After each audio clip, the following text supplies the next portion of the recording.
Good morning.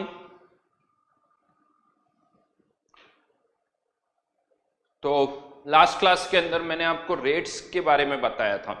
अलग अलग तरह की रेट्स होती है, rate of appearance, rate of disappearance and rate of reaction. ये हमने बात की थी और स्पेशली मैंने हाईलाइट जो किया था वो मैं ये कहा था कि जो रेट ऑफ रिएक्शन होती है, एक रिएक्शन अगर हो रही है तो उसकी रेट ऑफ रिएक्शन का answer student to student vary कर सकता है डिपेंडिंग अपॉन कि आपने रिएक्शन को कैसे बैलेंस किया है।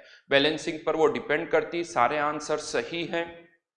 तो इसलिए मैंने आपसे ये कहा था कि एक रिएक्शन के लिए सब कुछ अगर यानी सही सही सोचना है तो रेट ऑफ रिएक्शन की जगह आप रेट ऑफ अपीयरेंस या रेट ऑफ डिसअपीयरेंस के बारे में सोचिए। यानी कभी भी किसी क्वेश्चन में अगर आपको रेट ऑफ रिएक्शन दे रखी तो पहला काम उससे रेट ऑफ अपीयरेंस या रेट ऑफ डिसअपीयरेंस निकाल लीजिए और फिर आगे सोचना स्टार्ट करिए। बिकॉज एक रिएक्शन जो हो रही है उसकी रेट ऑफ अपीयरेंस या डिसअपीयरेंस का आंसर जो होगा वो एक ही होगा, वो स्टूडेंट टू स्टूडेंट वेरी नहीं करेगा, या वो केमिकल रिएक्शन को आप कैसे बैलेंस करते हो उस पर भी डिपेंड नहीं करता है, राइट। इसके बाद हमने कुछ क्वेश्चंस भी किए थे जिसमें एक क्वेश्चन जो पर्टिकुलरली हम डिस्कस कर रहे थे वो था N2O5 वाला, कि N2O5 डिकम्पोज हो रहा था इनटू NO2 प्लस O2।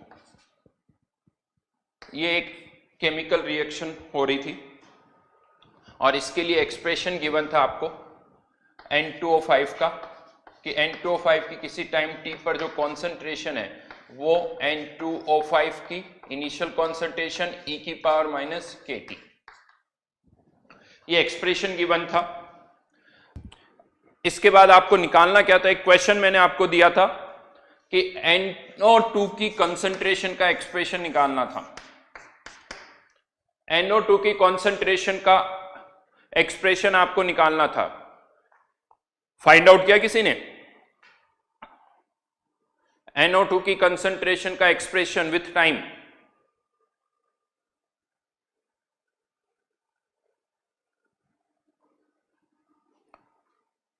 कोई आंसर?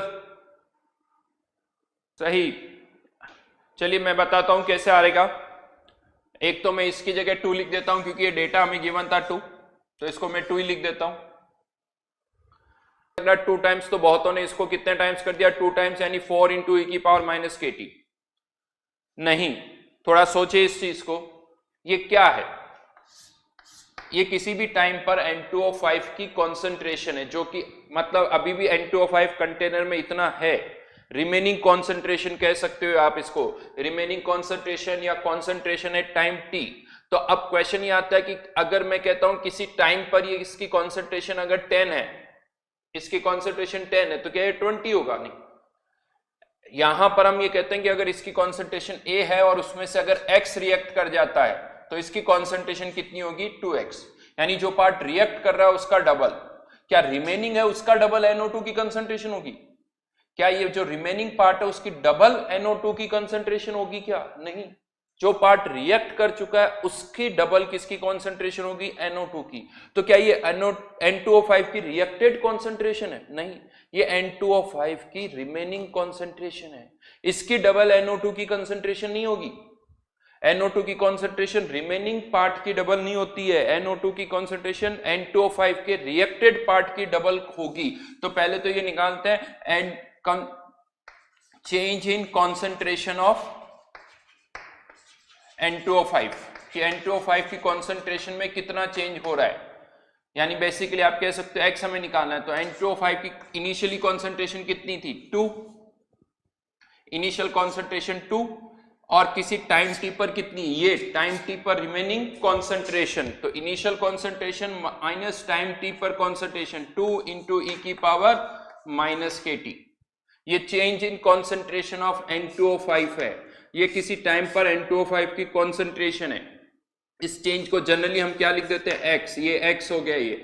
तो अब NO2 की कॉन्सेंट्रेशन जितना N2O5 रिएक्ट करेगा उसकी जस्ट डबल, तो concentration of NO2 at any time will be double of this, यानी 2 into 2 minus 2 e की पावर माइनस kT, ये आंसर होगा। और अगर आपको ऑक्सीजन की कंसंट्रेशन निकालनी है तब यही, इसके 2 से 1 तो हाफ, यानी x से x by 2, तो यहां पर ये 1 by 2, 2 minus 2 e की पावर माइनस kT। दो वर्ड्स अलग से बोलने हैं आपको, पहले ये दो वर्ड्स दिमाग में अच्छी तरह से, यानी कॉन्सेंट्रेशन कौन सी बात कर रहे हो आप। एक होती है इनिशियल कॉन्सेंट्रेशन, ये जो है N2O5 की इनिशियल कॉन्सेंट्रेशन है t इक्वल्स टू 0 पर। ये क्या है, किसी टाइम t पर N2O5 की कॉन्सेंट्रेशन, N2O5 की कॉन्सेंट्रेशन। देन अब आपको एक और टर्म यूज करनी, change in concentration of N2O5, N2O5 की कॉन्सेंट्रेशन में चेंज, वो कैसे निकलेगा, चेंज हमेशा कैसे निकलता है, खासकर रिएक्टेंट की मैं बात करूं तो इनिशियल माइनस फाइनल, वैसे चेंज हमेशा फाइनल माइनस इनिशियल निकालते हैं, लेकिन यहां पर हमें पॉजिटिव वैल्यू निकालनी है, इसलिए initial minus final, that is change in concentration. अब प्रोडक्ट की कॉन्सेंट्रेशन हमेशा आप किससे निकालते हो, प्रोडक्ट की कॉन्सेंट्रेशन हमेशा हम किससे निकालते हैं, रिएक्टेंट की कॉन्सेंट्रेशन में चेंज से। यहां पर प्रोडक्ट की कॉन्सेंट्रेशन x का 2x किया, रिमेनिंग कॉन्सेंट्रेशन का नहीं किया कि इसका x रिएक्ट कर रहा है। हाँ, कहां गड़बड़ होती बहुत बार, हम कहते हैं इसके a, तो इसके कितने मोल्स बनेंगे 2a, लेकिन ये 2a कब बनेंगे, जब वो a मोल्स पूरे रिएक्ट कर जाएंगे, a बचेंगे नहीं फिर, जब वो पूरे रिएक्ट कर जाएंगे। हाँ, ये अगर 0 है तो ये 2a हो जाएगा, यानी रिएक्टेड का जस्ट डबल, तो वो आपको याद रखना है। ये एक सिंपल सा तरीका, वैसे एक तरीका और है, एक तरीका और है, क्या कोई इजी मेथड है कि e की पावर निकालने के लिए, e की पावर निकालने का कोई इजी मेथड नहीं होता। आपको e की पावर का मतलब ही क्या होता है,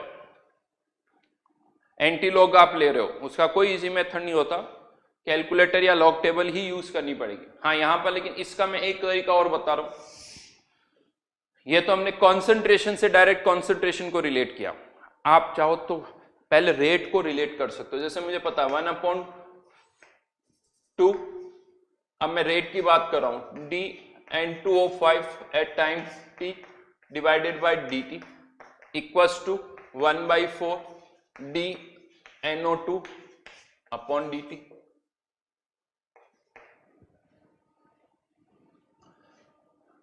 ये हमें पता है, और ये रेट हमने लास्ट क्लास में भी निकाली हुई, डिफरेंशिएट करके इसको मैं उसी को वापस से लिख रहा हूं। इसको डिफरेंशिएट करोगे तो 2k e की पावर माइनस kt, और माइनस साइन यहां पर फिर से आएगा,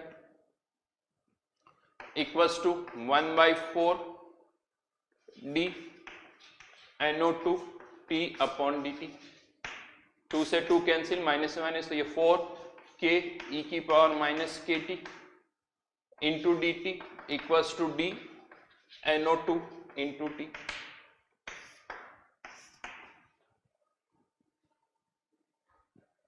फोर को इधर लेके आ गया, dt को इधर लेके आ गया, अब इसको इंटीग्रेट करना है 0 से, सॉरी इधर कंसंट्रेशन इनिशियली NO2 की 0, NO2 की इनिशियल कंसंट्रेशन टाइम t पर हम क्या लिख देंगे NO2 t, इसको इधर या इधर यहां पर 0 से t तक इंटीग्रेट कर दो, d ऑफ x, इंटीग्रेशन क्या हो जाएगा x, इसको मैं इधर लिख रहा हूं पहले NO2 एट टाइम t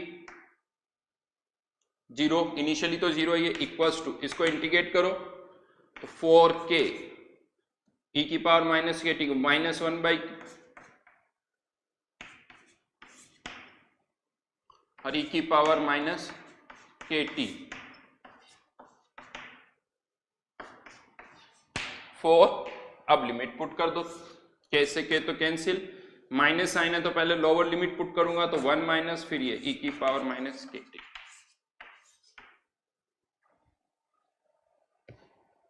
ठीक है,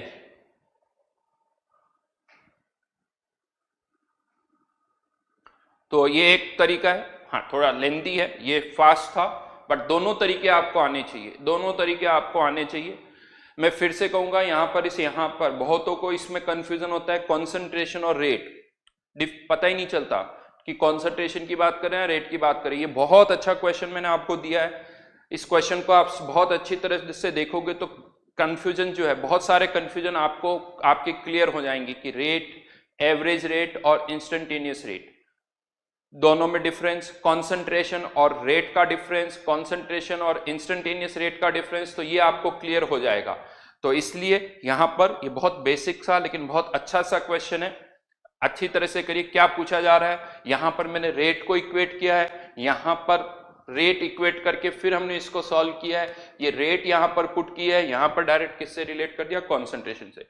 तो इस क्वेश्चन के अंदर अगर हम देखें, इस क्वेश्चन के अंदर अगर हम देखें कि अब ये पूरा जो क्वेश्चन है, इस पूरे क्वेश्चन के अंदर जो हम सॉल्व कर पा रहे हैं, एक इंपॉर्टेंट इंफॉर्मेशन जो दे रखी है वो ये है कि N2O5 का कॉन्सेंट्रेशन के साथ वेरिएशन, ये वेरिएशन हमें गिवन है, ये वेरिएशन हमें गिवन है 2e⁻⁻kt, और इससे हमने सब कुछ फाइंड आउट किया है। तो क्वेश्चन अब यही आता है कि ये कॉन्सेंट्रेशन का टाइम के साथ जो वेरिएशन यहां पर गिवन है इस क्वेश्चन में, ये कहां से आया। अगर ये कॉन्सेंट्रेशन का टाइम के साथ वेरिएशन अगर हमें पता चल जाए तो हमारी सारी प्रॉब्लम सॉल्व हो जाएगी। किसी भी टाइम पर हम कॉन्सेंट्रेशन फाइंड आउट कर सकते हैं और इसको डिफरेंशिएट करके लिख दिया, जैसे यहां पर मैंने ये लिखा हुआ है, अगर हम इसको डिफरेंशिएट करके लिख देते हैं ये वाला पार्ट, तो हम किसी भी टाइम पर रेट फाइंड आउट कर सकते हैं कि इंस्टेंटेनियस रेट क्या होगी, किसी भी टाइम पीरियड में हम एवरेज रेट निकाल सकते हैं, यानी सब कुछ जो हम फाइंड आउट करना चाहते हैं वो कर सकते हैं, प्रोवाइडेड हमें क्या पता होनी चाहिए, कंसंट्रेशन का टाइम के साथ वेरिएशन। ये कैसे पता चलता है, ये अब हमें देखना है। तो अब हमारा टारगेट क्या है, कंसंट्रेशन टाइम के साथ कैसे वेरी करती है, ये अब हमें फाइंड आउट करना है। तो इसके लिए लिखिए रेट लो, हेडिंग डालिए rate low.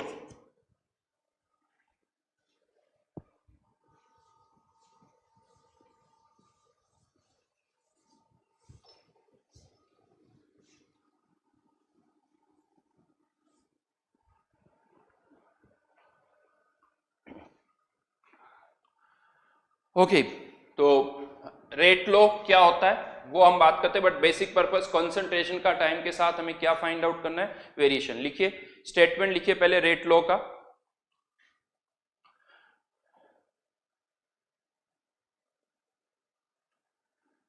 Rate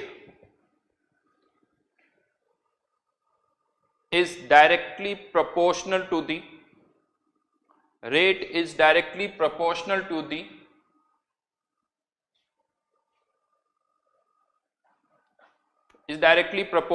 the product of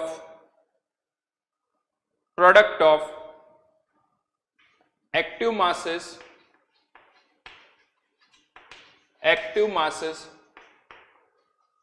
of reactants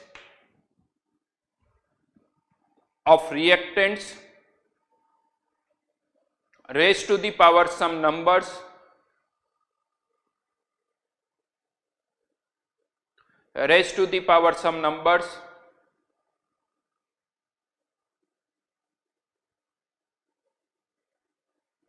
या इसमें ऐड कर दी each raised to the power some numbers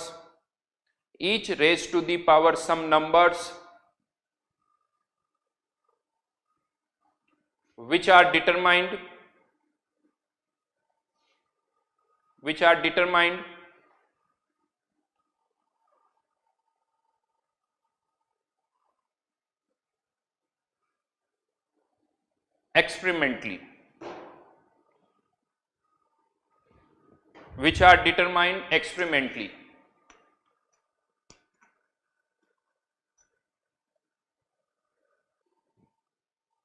experimentally, each raised to the power some numbers which are determined experimentally। क्या मतलब है इसका, सेंटेंस का मतलब क्या, वो अब मैं आपको समझा रहा हूं। बहुत सारी बातें जो मुझे आपको बतानी, वन बाय वन करके, स्टेप बाय स्टेप करके मैं आपको बताऊंगा। लेट्स से ये कोई केमिकल रिएक्शन हो रही है, A moles of A plus B moles of B converting into C moles of C। ये कोई केमिकल रिएक्शन है।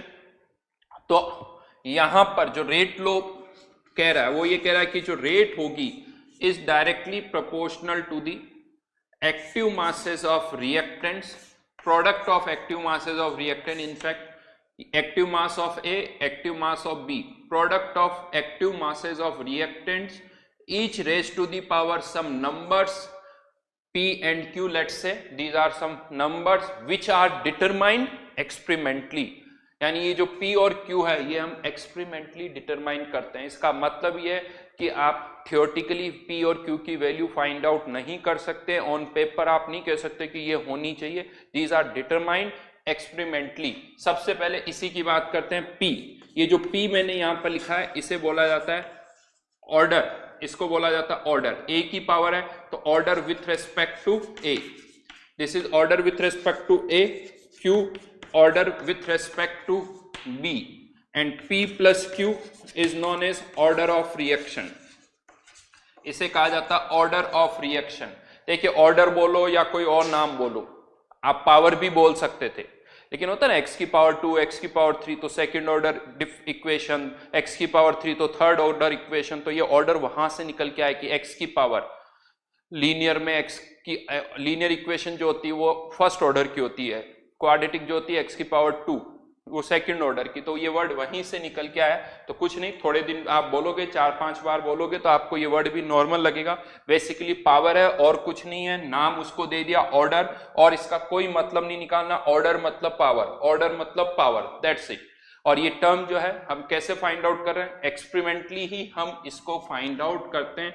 P प्लस Q को बोला जाता है ऑर्डर ऑफ रिएक्शन, यानी जब भी क्वेश्चन आएंगे, क्वेश्चन के अंदर ये पावर जो है आपको गिवन होगी, आप नहीं बता सकते कि क्या होनी चाहिए, ये आपको गिवन होगी। हाँ, in case of elementary reaction, ये वर्ड मैं लास्ट क्लास में यूज कर चुका हूं और ये भी बता चुका हूं कि क्वेश्चन में गिवन होता है कि रिएक्शन एलिमेंट्री है या नहीं है। तो in case of elementary reaction ये जो ऑर्डर होता है equals to stoichiometric coefficient, order equals to stoichiometric coefficient अगर रिएक्शन एलिमेंट्री है। ये भी ऑब्जर्वेशन है, ऑब्जर्व करके देखा हुआ है कि एलिमेंट्री रिएक्शन के केस में ऑर्डर जो है वो स्टोइकियोमेट्रिक कोफिशिएंट के बराबर होता है। तो ये हुआ फर्स्ट पार्ट। देखिए मैं आपको यहां पर कुछ अब समझा नहीं रहा हूं, आपको कुछ फैक्ट्स बता रहा हूं कि रेट लो क्या क्या बताता है। और ये रेट लो है, वर्ड आ गया, क्या लगा, लो।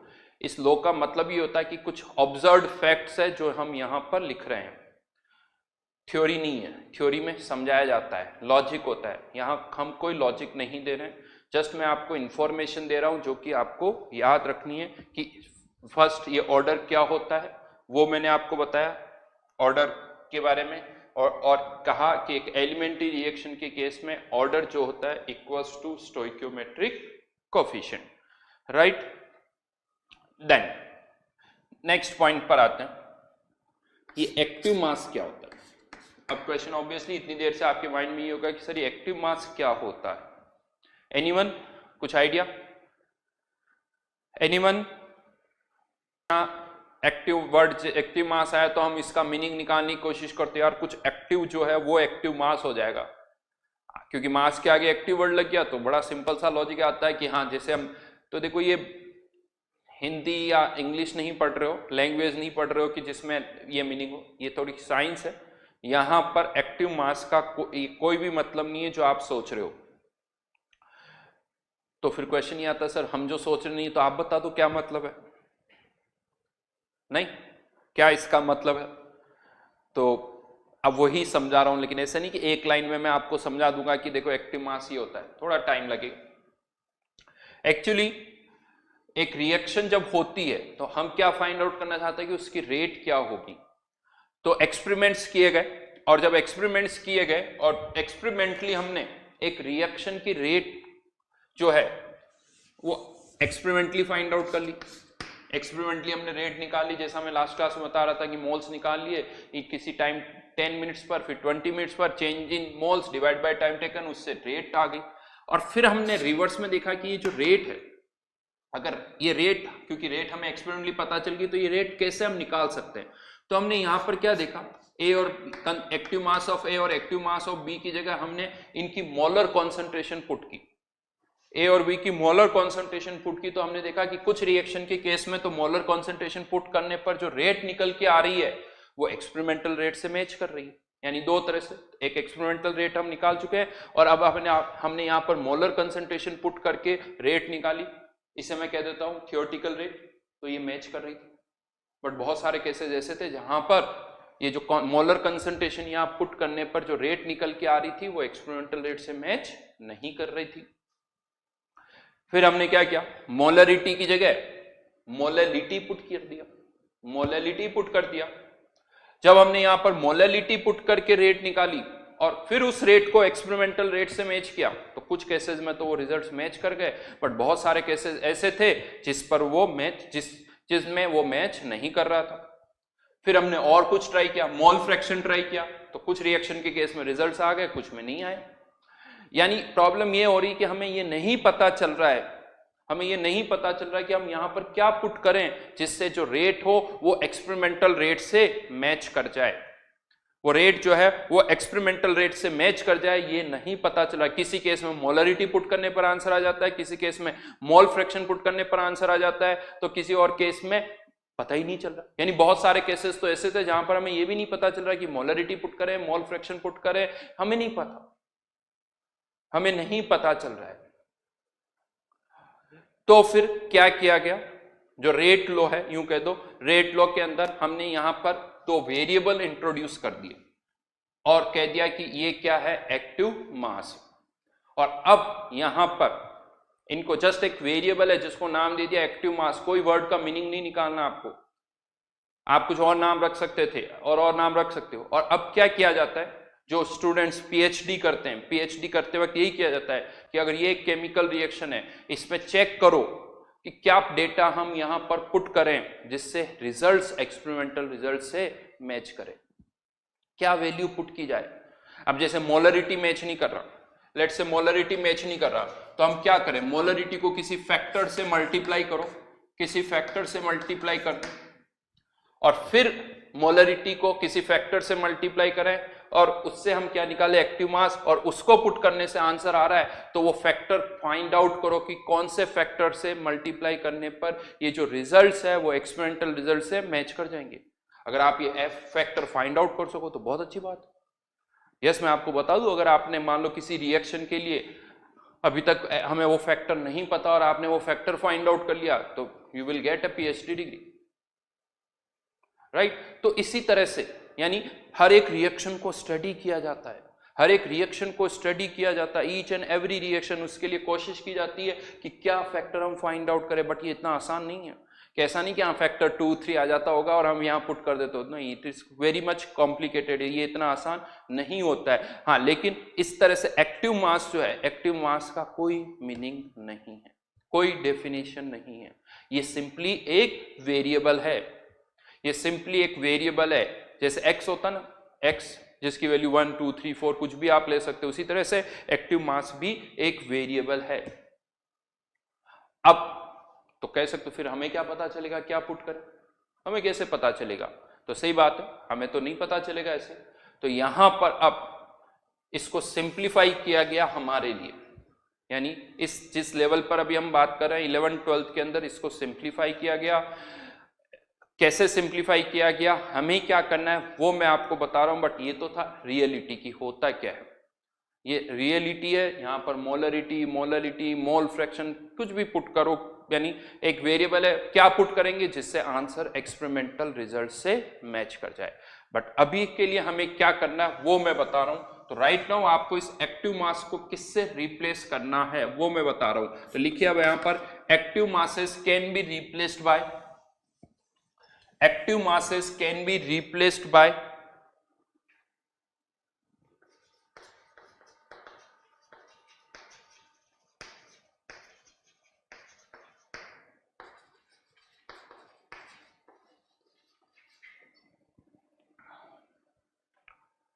first for gases.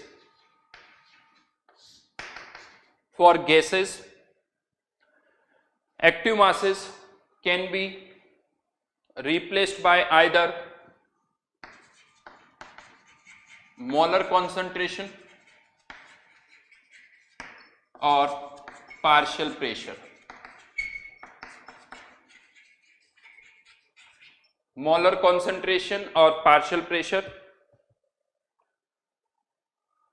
यानी अगर कोई गैसियस सब्सटेंस है, गैसेस इन्वॉल्व है, तो यहां पर एक्टिव मास की जगह आप या तो उनकी मोलर कॉन्सेंट्रेशन पुट कर दो या उनका पार्शियल प्रेशर पुट कर सकते हो, दोनों एक दूसरे के प्रोपोर्शनल होते हैं ऑब्वियसली, दोनों यानी दोनों में से आप कोई भी यहां पर यूज कर सकते हो। तो मोलर कॉन्सेंट्रेशन या फिर partial pressure for gases,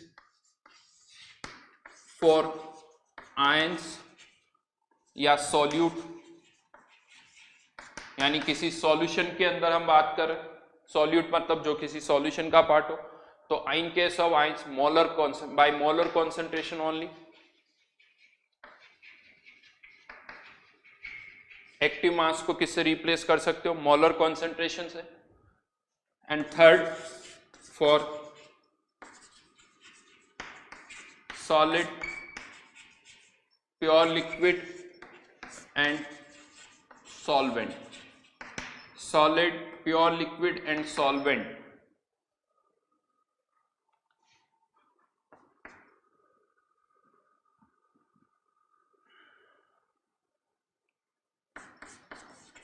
Active masses are constant, active masses are constant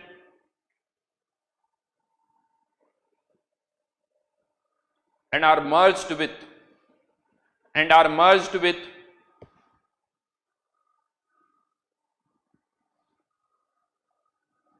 proportionality constant and are merged with proportional। चलिए एक एक एग्जाम्पल मैं ले लेता हूं तीनों कैटेगरी का, तीनों कैटेगरी का एक एक एग्जाम्पल मैं यहां पर ले रहा हूं। फर्स्ट में तो कोई डाउट ही नहीं है, फर्स्ट में कोई डाउट नहीं है, मेरे हिसाब से बड़ा सिंपल सा ही केस है। H2 plus I2 converting into HI, ये कोई रिएक्शन है, सभी ऐसे है यहाँ पर। तो यहाँ पर जो रेट है, रेट इज प्रोपोर्शनल टू, यहाँ पर आप कॉन्सेंट्रेशन ऑफ H2I2, लेकिन इनका पावर नहीं पता है, इनकी पावर हमें नहीं पता है, स्टोइकोमेट्रिक कोएफिशिएंट के इक्वल नहीं करोगे, हो सकता है ये 1-1 हो, हमें नहीं पता, तो H2। या फिर एक और ऑप्शन क्या है, यहाँ पर आप इनका पार्शियल प्रेशर भी यूज कर सकते हो, P, और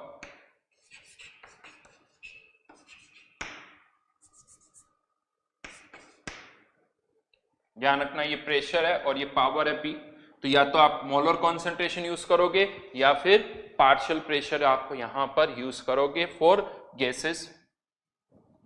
देन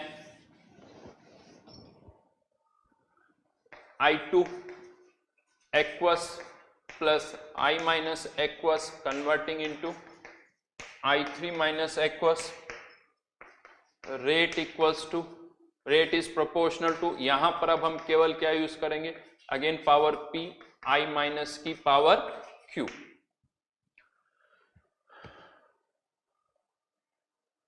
I माइनस की पावर Q और I2 की पावर P, तो P और Q यहां पर हो गया फॉर आयंस या कोई सॉल्यूट है जो कि किसी सॉल्वेंट में है, ठीक है। तो यहां पर ही हो गया third, carbon solid plus O2 converting into CO2।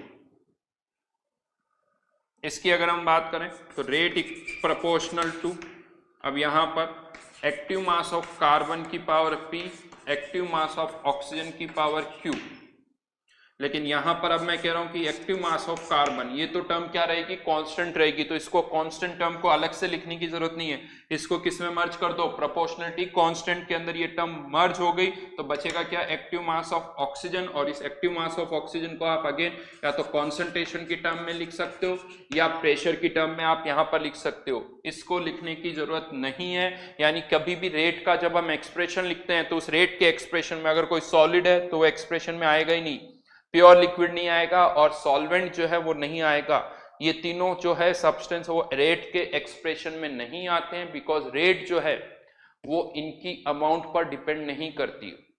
मतलब इसको यूं समझ लीजिए आप सिंपल सा कि कोई carbon solid plus oxygen react कर रही है, ये रिएक्ट करी, कंटेनर में आपने क्या किया, कार्बन सॉलिड डाल दिया और ऑक्सीजन गैस डाल दी, कार्बन सॉलिड डाल दिया और ऑक्सीजन गैस डाल दी, तो यहां पर अब क्या होता है, ऑक्सीजन का प्रेशर चेंज होने पर तो रेट चेंज होती है, लेकिन कार्बन सॉलिड का मास चेंज होने पर रेट में कोई चेंज नहीं होता है। रेट जो है वो कांस्टेंट रहती है, वो उसके अमाउंट पर डिपेंड, यानी 1 किलोग्राम कार्बन डालो या 2 किलोग्राम कार्बन डालो, हम देखते हैं कि रेट में कोई चेंज नहीं हुआ है। लेकिन अगर ऑक्सीजन का प्रेशर 1 एटमॉस्फेयर की जगह 2 एटमॉस्फेयर कर दिया तो रेट जो है वो चेंज हो जाती है, यानी रेट ऑक्सीजन के प्रेशर पर डिपेंड कर रही है बट कार्बन की अमाउंट पर डिपेंड नहीं कर रही है, वो कांस्टेंट है, तो उसको हमने यहां से हटा दिया और केवल किस पर डिपेंड करा है, O2। अगेन मैं बता दूं फिर से, ये सब हम ऑब्जर्व फैक्ट्स है जो मैं आपको बता रहा हूं कि हाँ, या इवन इसमें थोड़ा सा मैं ऐड कर दूं, ऐसा नहीं कि बिल्कुल भी कार्बन के अमाउंट पर डिपेंड नहीं करता, वो करता है थोड़ा बहुत, कार्बन सॉलिड की अमाउंट पर भी रेट डिपेंड करती है लेकिन वो बहुत कम करती है, उसके कारण कोई मेजर चेंज नहीं हो रहा है। इसीलिए राइट नाउ हम ये कह रहे हैं कि हाँ, सॉलिड, प्योर लिक्विड और सॉल्वेंट, इस पर रिएक्शन की रेट जो है वो डिपेंड नहीं करती है, तो आपको कभी भी इनको एक्सप्रेशन में नहीं लिखना है। तो फाइनली यहां पर क्या हुआ, पहले मैंने आपको ऑर्डर एक्सप्लेन किया कि ऑर्डर क्या होता है, दूसरा मैंने आपको क्या एक्सप्लेन किया, एक्टिव मास क्या होता है, एक्टिव मास है, इसके लिए मैंने आपसे कहा था आज के बाद कभी कोई डेफिनेशन नहीं दोगे, कोई आपसे पूछे एक्टिव मास क्या होता है तो सीधा सा आंसर एक्टिव मास होता है और कुछ भी नहीं, या ज्यादा से ज्यादा कह दो कि एक वेरिएबल है जिसकी वैल्यू कुछ भी हो सकती है, हमें नहीं पता वो कभी मोलरिटी, कभी मोललिटी, कभी मोल फ्रैक्शन या कभी कुछ और, हमें नहीं पता है वो किसके बराबर होगा। हाँ, हमें राइट नाउ क्या करना है, तो एक्टिव मास को कब किससे रिप्लेस करना है वो मैंने आपको बता दिया कि एक्टिव मास को हम कब किससे रिप्लेस कर सकते हैं। वैसे इस चैप्टर के अंदर ज्यादातर हम मोलर कॉन्सेंट्रेशन यूज करेंगे, इवन प्रेशर भी कम यूज किया जाता है, मोलर कॉन्सेंट्रेशन ही हम यहां पर ज्यादा यूज करेंगे। तो चलिए, दो बातें यहां पर हम डिस्कस कर चुके हैं, दो बातें मैं आपको बता चुका हूं कि ऑर्डर क्या होता है, एक्टिव मास क्या होता है। अब आगे बढ़ रहे हैं, इसको आगे बढ़ाते हैं, नेक्स्ट पॉइंट पर आते हैं।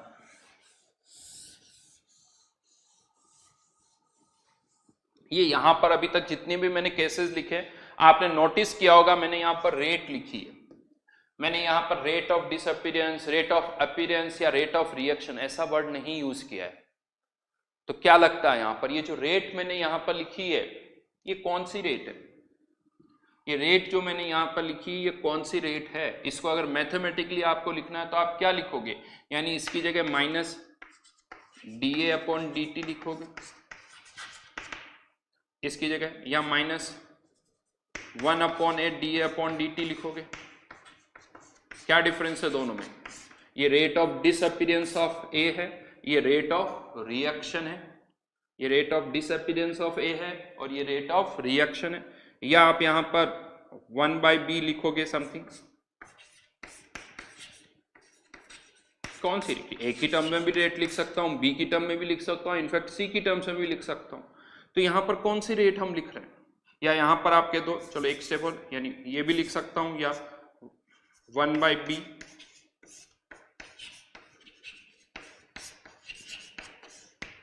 ए बी सी डी, चार ऑप्शन है, ए बी सी डी, कौन सी रेट लिखोगे यहां पर, 1 बी सी डी, इस रेट की जगह। क्वेश्चन मेरा क्लियर आई थिंक,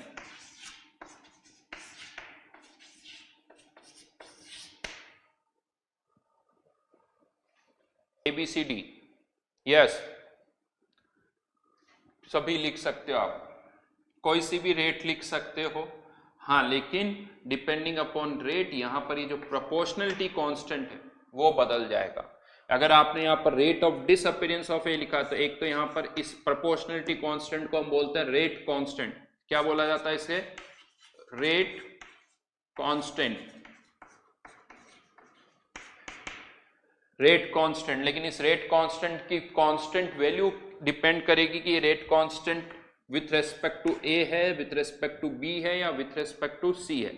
यानी यहां पर अब मैं इसको ऐसे लिख सकता हूं, ए की पावर पी बी की पावर क्यू, सब में ए की पावर पी बी की पावर क्यू, ये तो वही रहेगा, ये चेंज नहीं होगा। लेकिन प्रोपोर्शनलिटी कांस्टेंट जो है वो चेंज होगा, वो डिपेंड करेगा कि आप कौन सी रेट यहां पर लिख रहे हो, उस पर डिपेंड करेगा। अगर यहाँ पर रेट ऑफ रिएक्शन है तो ये rate constant with respect to reaction, ये rate of disappearance of B है तो rate constant with respect to B, और यहाँ पर फिर से रेट ऑफ रिएक्शन आ गई तो ये के आर, यानी रेट कांस्टेंट जो है वो इस पर डिपेंड करेगा। रेट कांस्टेंट की वैल्यू ए के रेस्पेक्ट में अलग होगी, बी के रेस्पेक्ट में अलग होगी, रिएक्शन के रेस्पेक्ट में अलग होगी, सबके लिए रेट कांस्टेंट की वैल्यू यानी यहां पर ये डिपेंड करता है कि आप रेट कांस्टेंट कौन सा यूज कर रहे हो। हाँ, यहां पर एक कंफ्यूजन होता है सर कांस्टेंट वैल्यू कैसे वेरी कर सकती, तो के ए कांस्टेंट है, इसकी वैल्यू वेरी नहीं कर रही। के आर कांस्टेंट है, इसकी वैल्यू चेंज नहीं हो रही, बट के ए की कांस्टेंट वैल्यू अलग है, के आर की वैल्यू अलग है। तो यहां पर आप कोई सी भी रेट यूज कर सकते हो। कौन सी रेट हम यूज करेंगे वो अब इस पर डिपेंड करेगा कि हमें रेट कांस्टेंट कौन सा दे रखा है। हमें rate constant with respect to अगर ए दे रखा है तो हम rate of disappearance of A लिखेंगे। हमें rate constant with respect to reaction दे रखा है तो हम रेट ऑफ रिएक्शन यहां पर लिखेंगे। हाँ, यहां पर आप चाहो तो इस के ए को किससे रिलेट कर सकते हो, के आर से रिलेट कर सकते हो। कैसे, थोड़ा सोच के देखो। इस ए को इधर लाके मल्टीप्लाई कर दो तो यहां पर भी minus D A upon D T, यहां पर भी minus D A upon D T, तो ये ए इधर आ गया तो के ए इक्वल्स टू क्या आ गया यहां पर, ए मल्टीप्लाइड बाय के आर। सिमिलरली यहां पर भी आप कर सकते हो, के बी को इधर लाके तो K B equals to B times K R. तो अगर मुझे रिलेट करना है तो यहां पर K A divided by A equals to K R, और यहां पर भी के बी हो जाएगा के बी डिवाइडेड बाय बी। तो यहीं से हम कह सकते हैं के सी डिवाइडेड बाय सी। तो जैसे आप दो रेट को रिलेट करते हो, रेट ऑफ अपीयरेंस और रेट ऑफ डिसअपीयरेंस को इक्वेट करना है तो किससे डिवाइड कर देते हैं, उनको उनके स्टोइकियोमेट्रिक कोएफिशिएंट से डिवाइड कर सकते हैं। उसी तरह से दो रेट कांस्टेंट को भी रिलेट करना है तो उनको उनके स्टोइकियोमेट्रिक कोएफिशिएंट से डिवाइड कर दो, रेट कांस्टेंट को भी डिवाइड करके आप इक्वेट कर सकते हो। तो अगर rate constant with respect to A पता है तो यहां से विथ रिस्पेक्ट टू बी या सी या विथ रिस्पेक्ट टू रिएक्शन आप फाइंड आउट कर सकते हो।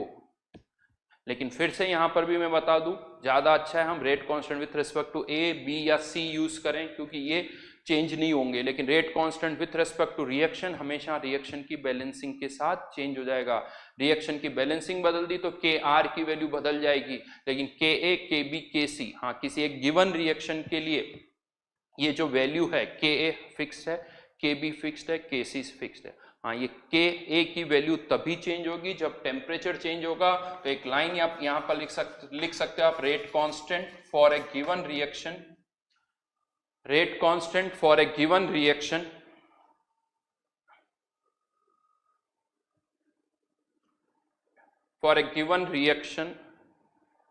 depends only on temperature,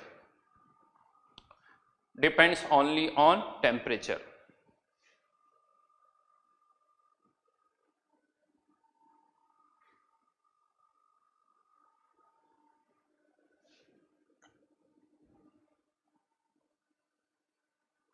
तो ये केवल टेम्परेचर पर ही डिपेंड करता है फॉर ए गिवन रिएक्शन। के ए तभी चेंज होगा जब टेम्परेचर चेंज करोगे, के बी तभी चेंज होगा जब टेम्परेचर चेंज करोगे। अदरवाइज मतलब क्या हुआ इसका, यूं समझ लो कि अगर आपने ए की कंसंट्रेशन बढ़ा दी, ए की कंसंट्रेशन कम कर दी, बी की कंसंट्रेशन बढ़ा दी, कम कर दी, कंटेनर का वॉल्यूम बढ़ा दिया, कम कर दिया, रेट कांस्टेंट में कोई चेंज नहीं होगा। तो इसको आप ऐसे भी लिख सकते हो, डिपेंड्स ओनली ऑन टेम्परेचर। फिर एक और लाइन लिख दो, it is independent of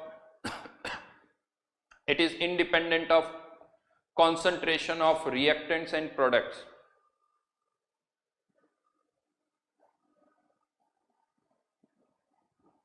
concentration of reactants and products। Okay, तो rate constant for a given reaction depends only on temperature, ये केवल टेम्परेचर पर डिपेंड करता है। इनफैक्ट टेम्परेचर पर कैसे डिपेंड करेगा ये भी हम आगे डिस्कस करेंगे, टेम्परेचर बढ़ने पर कैसे बढ़ेगा, कम होगा, व्हाटएवर, वो हम डिस्कस करेंगे। तो राइट नाउ तो हाँ, ये बस याद है कि डिपेंड्स ओनली ऑन टेम्परेचर, ये कॉन्सेंट्रेशन पर डिपेंड नहीं करता है। अगर अगेन यहाँ पर मैं आपको बता दूं, लास्ट ईयर जो जेईई के पेपर्स हुए उनमें इस पर बहुत सारे क्वेश्चन आए, इन पर बहुत सारे क्वेश्चन आए कि रेट कॉन्स्टेंट पता ही नहीं होता। बहुतों को ऐसा लगता है कि सब एक जैसे ही तो है क्योंकि ये तो कांस्टेंट है, ऐसा फील आता है, ये तो कांस्टेंट है। देखो कांस्टेंट आप यहां मैं आपको बता दूं, अगर किसी को थोड़ा अजीब, y equals to M X plus C, ये c भी कांस्टेंट है, नहीं इंटरसेप्ट है कुछ ही, बट लाइन टू लाइन इस कांस्टेंट की वैल्यू तो बदलती है, इस कांस्टेंट की वैल्यू बदलती है। किसी स्ट्रेट लाइन के लिए कुछ और होगी तो किसी और स्ट्रेट लाइन के लिए इसकी वैल्यू कुछ और होगी। उसी तरह से यहां पर ये कांस्टेंट है बट वो कांस्टेंट वैल्यू जो है वो वेरी करेगी, वो फिक्स नहीं होती है। नाउ यहां पर तो अब एक साथ मैंने आपको दो टर्म्स बताई है, यहां पर दो टर्म्स बताइए, रेट क्या लिखनी है और रेट जैसे लिखोगे उसके अकॉर्डिंग रेट कांस्टेंट भी बदलेगा कि ये रेट है तो ये रेट कांस्टेंट है, ये रेट है रेट ऑफ रिएक्शन तो rate constant with respect to reaction. ये वर्ड्स बोलने होंगे आपको, rate constant with respect to A, rate constant with respect to B, rate constant with respect to reaction, जैसे rate of appearance, rate of disappearance या rate of reaction हम word use करते हैं, उसी तरह से यहाँ पर आपको रेट कांस्टेंट वर्ड भी यूज करना होगा। तो यहाँ पर टोटली मैंने अब आपको 4 पैरामीटर्स अभी डिस्कस किए। फर्स्ट मैंने डिस्कस किया था ऑर्डर, सेकंड डिस्कस किया था एक्टिव मास, थर्ड डिस्कस किया रेट क्या होगी, और फोर्थ मैंने डिस्कस किया रेट कांस्टेंट क्या है, वो मैंने आपको यहां पर बताया है। फाइनली अब यहां पर ये सब एक्सप्रेशन जो हमने लिखा है with the help of rate law, कि अकॉर्डिंग टू रेट लॉ हम ये रेट का एक्सप्रेशन इस तरह से लिख सकते हैं यहां पर, जहां पर P और Q जो है हम एक्सपेरिमेंटली फाइंड आउट करेंगे। अच्छा, यहीं पर मैं एक पॉइंट और बता दूं, वो भी ऐड कर लीजिए। जब ये P और Q हम एक्सपेरिमेंटली फाइंड आउट करते हैं, P और Q एक्सपेरिमेंटली फाइंड आउट करते हैं, तो हम देखते हैं कि इनकी वैल्यू किसी केस में 0 आती है, किसी केस में पॉजिटिव आती है, किसी केस में नेगेटिव भी आती है, फ्रैक्शनल भी आती है। ये जस्ट ऑब्जर्वेशन है, तो note down one more line, order में बी पॉजिटिव, ऑर्डर में बी पॉजिटिव, नेगेटिव, 0 और फ्रैक्शनल। ऑर्डर में भी पॉजिटिव, नेगेटिव, 0 और फ्रैक्शनल, ये कुछ भी हो सकता है और कोई दिमाग नहीं लगाना। 0 गिवन है 0 पुट कर दो, नेगेटिव गिवन है नेगेटिव पुट कर दो, फ्रैक्शनल गिवन है फ्रैक्शनल पुट कर दो। क्यों ऐसा आ रहा है, कोई उससे मतलब नहीं है। तो ये कुछ भी आ सकता है, 0, पॉजिटिव, नेगेटिव, फ्रैक्शनल, हमें सिंपली यहां पर पुट करना है। जो टर्म्स मैं बता रहा हूं बस उसी को सोचो भी। हो सकता है आप में से कुछ ने ये चैप्टर पहले पढ़ा हुआ है तो उनके माइंड में कुछ और चल रहा हो। स्टेप बाय स्टेप जब हम आगे बढ़ेंगे तो मैं बताऊंगा। यहां पर मैंने केवल ऑर्डर वर्ड बताया, ऑर्डर क्या होता है वो समझाया है, उसके अलावा और कुछ नहीं बताया है, तो उसी पर केवल आपको फोकस करना है। तो फाइनली अब हम ये एक्सप्रेशन लिख सकते हैं, इनमें से कोई सा भी एक एक्सप्रेशन आपको यूज करना होगा। ऐसा नहीं कि इससे आंसर निकालोगे तो अलग आएगा, इससे अलग आएगा, नहीं आएगा। अब ये दोनों एक्सप्रेशन एक जैसे, क्योंकि आपने के को किससे रिलेट कर दिया, के आर से, तो दोनों एक्सप्रेशन, चारों एक्सप्रेशन एक जैसे हैं। कौन सा यूज, कोई सा भी यूज कर सकते हो। अगर मैंने के ए दे रखा है आप के आर निकाल सकते हो, के बी दे रखा है के सी निकाल सकते हो, और इनमें से कोई सा भी एक्सप्रेशन आप यूज कर सकते हो। लेकिन अब ज्यादातर क्वेश्चन में क्या होता है वो मैं बता दूं। यहां पर वैसे 2 रिएक्टेंट दिख रहे हैं, मैं आपको बता दूं ज्यादातर क्वेश्चन जो हम शीट में करने वाले हैं उसमें 2 नहीं, एक ही रिएक्टेंट होता है, एक ही रिएक्टेंट होता है ज्यादातर क्वेश्चन के अंदर। 2 हो सकते हैं बट मोस्टली एक ही होगा। अब एक ही रिएक्टेंट है और आपको यहां से क्या पता चल गया, अगर ये रेट और ये कॉन्सेंट्रेशन, रेट कॉन्सेंट्रेशन के साथ कैसे वेरी कर रही है, इस dt को इधर लेके जाओ और इसे इंटीग्रेट कर दो। इंटीग्रेट करने पर क्या आ जाएगी, कंसंट्रेशन, यानी कंसंट्रेशन टाइम के साथ कैसे वेरी कर रही है वो यहां से पता चल जाएगा। उसके लिए आपको dt को इधर लाके इंटीग्रेट करना होगा। हाँ, p की वैल्यू पता होनी चाहिए, जो क्वेश्चन में आपको गिवन होगी तो p की वैल्यू पता है, पुट कर दो, dt को इधर लेके आओ, इंटीग्रेट कर दो, तो कंसंट्रेशन का टाइम के साथ वेरिएशन पता चल जाएगा। यस, जो हमारा पर्पस था वो यहां से सॉल्व हो रहा है, जो पर्पस था वो सॉल्व हो रहा है। लेकिन सब कुछ थियोरेटिकली नहीं हो रहा है, एक्सपेरिमेंटल हेल्प चाहिए, हमें ऑर्डर पता होना चाहिए। वो ऑर्डर गिवन होगा तो हम फाइंड आउट कर सकते हैं। अब जब एक्सपेरिमेंटली डेटा गिवन होता है, अगर p की वैल्यू 1 है तो इवन हम ऐसी रिएक्शंस को ही क्या बोलते हैं, फर्स्ट ऑर्डर रिएक्शन। p की वैल्यू 2 है तो सेकंड ऑर्डर रिएक्शन, p की वैल्यू 0 है तो 0 ऑर्डर रिएक्शन। ये टर्मिनोलॉजी आती है। जब मैंने आपसे पहले भी कहा था कि ऑर्डर जो है वो क्वेश्चन में आपको गिवन होते हैं, या तो लिखा होता है ऑर्डर इतना है, या डायरेक्ट क्वेश्चन ही ऐसे स्टार्ट होता है, for the given 0 order reaction, for the given first order reaction, for the given second order reaction. बात खत्म। आपको ऑर्डर गिवन है, आपको उसको यहाँ पुट करना है, इसको इधर लाके इंटीग्रेट करना है, इंटीग्रेट करके कंसंट्रेशन का टाइम के साथ वेरिएशन फाइंड आउट कर सकते हो।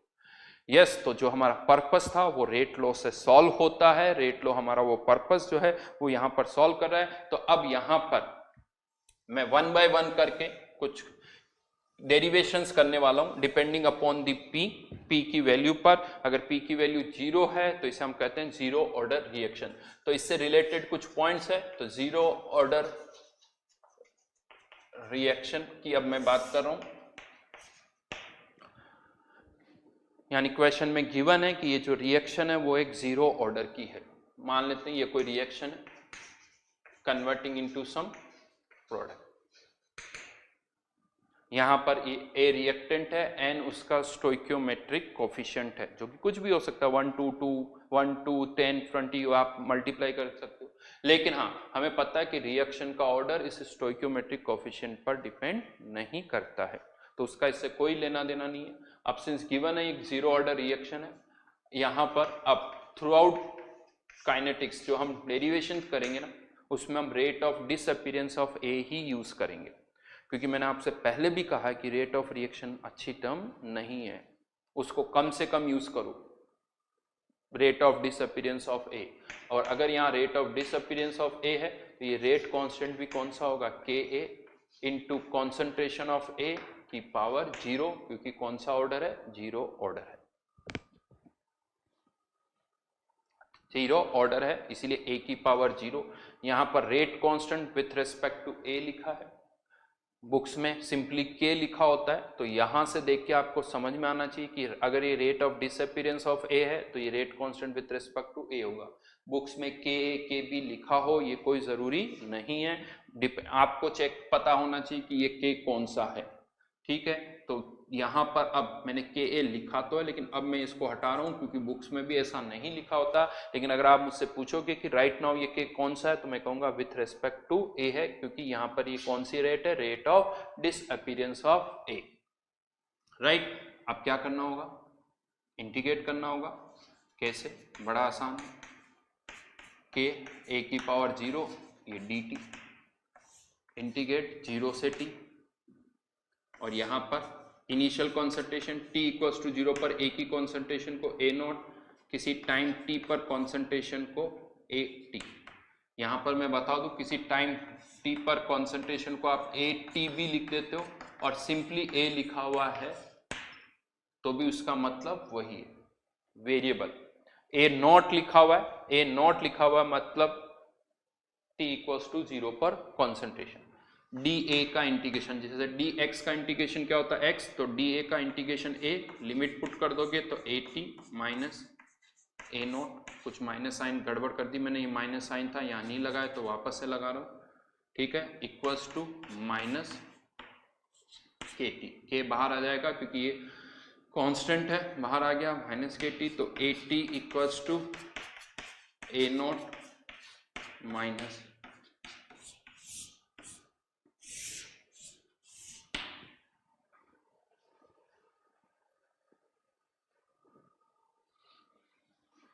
क्या जीरो ऑर्डर रिएक्शन में एक है, बट राइट नाउ हम जितने भी डेरिवेशन कर रहे हैं हम उसमें एक ही रिएक्टेंट ले रहे हैं, बट ये कोई जरूरी नहीं कि जीरो ऑर्डर में हमेशा एक ही रिएक्टेंट हो, 2 रिएक्टेंट भी हो सकते हैं, 3 रिएक्टेंट भी हो सकते हैं, फिर भी रिएक्शन का ऑर्डर जीरो हो सकता है। अभी हम जो डेरिवेशन कर रहे हैं उसमें एक ही रिएक्टेंट है, क्योंकि एक से ज्यादा रिएक्टेंट होने पर डेरिवेशन जो है वो बहुत कॉम्प्लिकेटेड हो जाते हैं।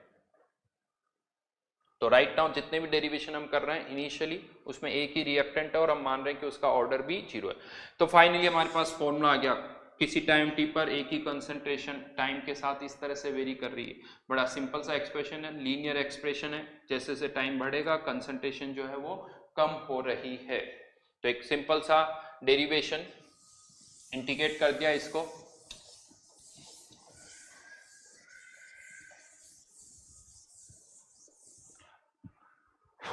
इसी डेरिवेशन को एक और तरीके से भी मैं कर सकता हूं। ये जो डेरिवेशन किया इसमें थोड़ा सा और चेंज कर रहे हैं, क्या चेंज है वो मैं बता रहा हूं। ये रिएक्शन है an A converting into some product, किसी इनिशियली एक ही कंसंट्रेशन ए है, टाइम टी तक इसमें से कितना रिएक्ट कर गया एक्स, तो रिमेनिंग कॉन्सेंट्रेशन कितनी हो गई ए माइनस एक्स। यहां पर मैं और फिर से एक बार क्लियर कर देता हूं, ये रिमेनिंग कॉन्सेंट्रेशन है, मतलब किसी टाइम टी पर अगर मैं आपसे पूछूं एक ही कॉन्सेंट्रेशन क्या है तो आंसर क्या होगा ए माइनस एक्स, यानी किसी टाइम टी पर एक ही कॉन्सेंट्रेशन को आप ए टी भी लिख देते हो, कभी कभी ए भी लिख देते हो, और क्या लिख सकते हैं ए माइनस एक्स। और इनिशियल कॉन्सेंट्रेशन को या तो हम ए नोट से लिखते हैं या इनिशियल कॉन्सेंट्रेशन को हम स्मॉल ए से लिखते हैं।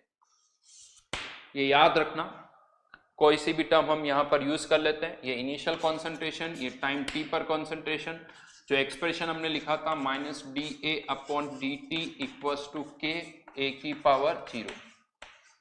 ये क्या है बेसिकली, किसी टाइम टी पर ए की कॉन्सेंट्रेशन, ए टी लिखूं या ए लिखूं, ये क्या है किसी टाइम टी पर एक ही कंसंट्रेशन को आप D by D T differentiate कर रहे हो।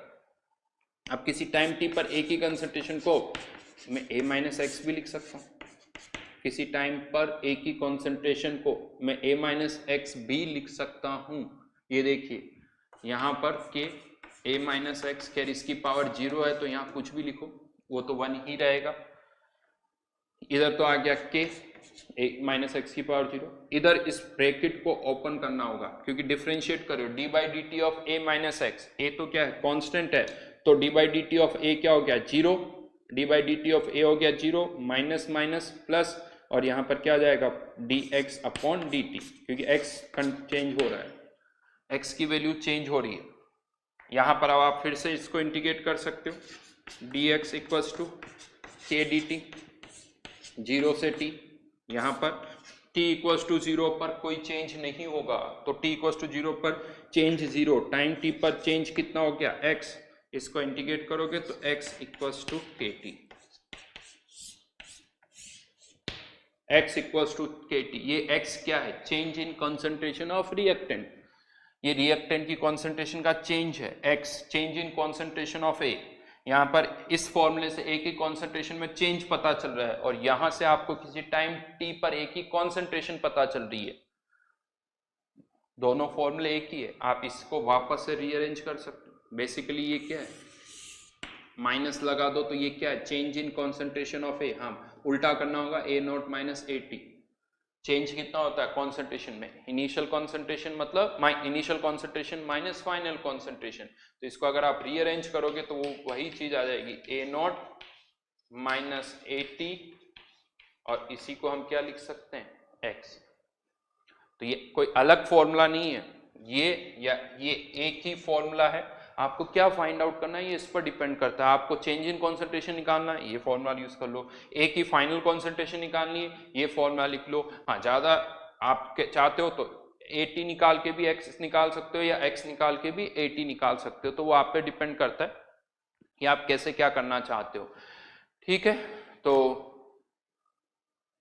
ठीक है, यहां पर बता रहा हूं एक जीरो ऑर्डर रिएक्शन से रिलेटेड, तो हेडिंग डालिए कैरेक्टरिस्टिक्स ऑफ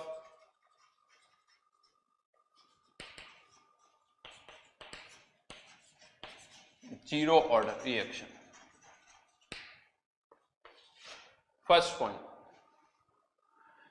एक जीरो ऑर्डर रिएक्शन के लिए, एक जीरो ऑर्डर रिएक्शन की अगर मैं बात करूं तो हमें कैसे पता चलेगा कि ये रिएक्शन जीरो ऑर्डर है। तो जैसा मैंने आपको बताया कि क्वेश्चन में गिवन होगा कि ये जीरो ऑर्डर है या फर्स्ट ऑर्डर या सेकंड ऑर्डर है, लेकिन इसका एक तरीका और है, हो सकता है क्वेश्चन में नहीं लिखा हो कि ये जीरो ऑर्डर है या फर्स्ट ऑर्डर या सेकंड ऑर्डर है, फिर भी हम फाइंड आउट कर सकते हैं। कैसे? तो कोई भी जो क्वेश्चन आएगा अगर न्यूमेरिकल है तो आपको क्वेश्चन में रेट कांस्टेंट का डेटा जरूर गिवन होगा, और ये जो रेट कांस्टेंट है इसकी यूनिट जो है वो इस रिएक्शन के ऑर्डर पर डिपेंड करती है। जैसे मान लीजिए मैंने अभी यहाँ पर कुछ P लिख दिया, अब P की वैल्यू 1 2 3 4 0 कुछ भी हो सकती है। तो अगर हम यहाँ पर यूनिट्स की बात करें तो यहाँ पर इसकी यूनिट फिक्स है, इसकी यूनिट फिक्स है, यहाँ पर इसकी यूनिट किस पर डिपेंड करेगी, ऑर्डर पर, तो K की यूनिट भी किस पर डिपेंड करेगी, ऑर्डर पर। कैसे? तो जैसे इसकी यूनिट की हम बात करें तो moles per litre, time inverse moles per, यहाँ पर यूनिट ऑफ K, ये K की यूनिट, और यहाँ पर क्या आ जाएगा मोल्स पर लीटर की पावर P, उसको आप इधर लेके जाओ। यहाँ पर P में जो बोल रहा हूँ वो क्या ऑर्डर है, मोस्टली N लिखा जाता है, तो मोल्स पर लीटर की power 1 minus P time inverse, that is unit of K, unit of. अगर P की वैल्यू 0 है यानी जीरो ऑर्डर रिएक्शन के लिए, जीरो ऑर्डर है तो कह सकते हो जो रेट की यूनिट है वही रेट कांस्टेंट की होगी, जो रेट की यूनिट है वही रेट कांस्टेंट की होगी। P की वैल्यू 0 तो moles per litre into time inverse. लेकिन अगर फर्स्ट ऑर्डर रिएक्शन है तो उसके लिए यूनिट क्या हो जाएगी, मोल्स पर लीटर की पावर 0 यानी केवल टाइम इनवर्स होगा। तो ऑर्डर चेंज होने पर रेट कांस्टेंट की ऑर्डर जो है, रेट कांस्टेंट का की जो यूनिट है वो चेंज हो जाएगी। तो यहाँ पर फर्स्ट यूनिट ऑफ K का फॉर्मूला लिख रहा हूँ, unit of K equals to moles per litre की power 1 minus P into time inverse where P is order, where P is order. तो यूनिट्स देख के, K की वैल्यू दे रखी है, उसकी यूनिट देख के आप डिसाइड कर सकते हो कि ये जीरो ऑर्डर है, फर्स्ट ऑर्डर है या सेकंड ऑर्डर है। अगर सेकंड इनवर्स टाइम इनवर्स है तो मतलब वो फर्स्ट ऑर्डर हो गया। तो यहां से यूनिट देख के हमें पता चल जाएगा कि ऑर्डर क्या है। ये हो गया फर्स्ट पॉइंट। सेकंड पॉइंट पर आते हैं, सेकंड पॉइंट पर आते हैं, कंप्लीशन टाइम। एक रिएक्शन कब कंप्लीट होगी, उसे कंप्लीट होने में कितना टाइम लगेगा, दैट इज कंप्लीशन टाइम। तो यहां पर कंप्लीशन टाइम कैसे, मतलब AT क्या हो जाना चाहिए, कंप्लीट हो जाना चाहिए, मतलब रिमेनिंग कॉन्सेंट्रेशन क्या हो जानी चाहिए, 0। तो फॉर्मूला क्या है, AT equals to A0 minus KT, A0 minus KT, ये क्या हो जाना चाहिए 0। तो T इक्वल्स टू क्या हो जाना चाहिए, A0 माइनस K। कुछ नहीं, अब सारे फॉर्मूला वही है, उन्हीं फॉर्मूले को मैं यहां पर यूज कर रहा हूं। तो इस ये वो टाइम है, ये वो टाइम है जिसमें रिएक्शन जो है वो क्या हो जाएगी, कंप्लीट हो जाएगी। तो this is known as completion time, completion time, right. Then इसी के अंदर एक और टाइम आता है T हाफ, मतलब पता है आप सबको, T हाफ का मतलब जिसमें 50%, half of the reactant react कर जाता है, 50% reactant converts into product. Half लिख लो इसको, T हाफ या ऐसे भी लिखा जाता है T 50%, 50% reactant converts into the product।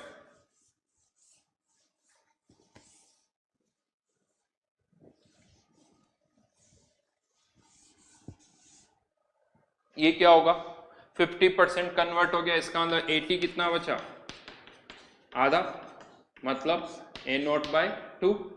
For यहां पर 80 की जगह क्या पुट कर देंगे, A0/2। तो T हाफ की वैल्यू क्या आ जाएगी, A0/2K,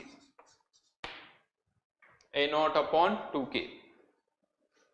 इसे हाफ लाइफ बोला जाता है, जिसमें 50% रिएक्टेंट किस में कन्वर्ट हो गया, प्रोडक्ट में, उसे बोला जाता है हाफ लाइफ। T हाफ बोला जाता है A0/2K। और देखा जाए तो ये जो A0/2K है वो कंप्लीशन टाइम का जस्ट हाफ है, यानी एक रिएक्शन 1 आवर में कंप्लीट हो रही है तो 30 मिनट्स में आधी होगी। लॉजिकल भी है, लेकिन ये सब तब है जब ये जीरो ऑर्डर है।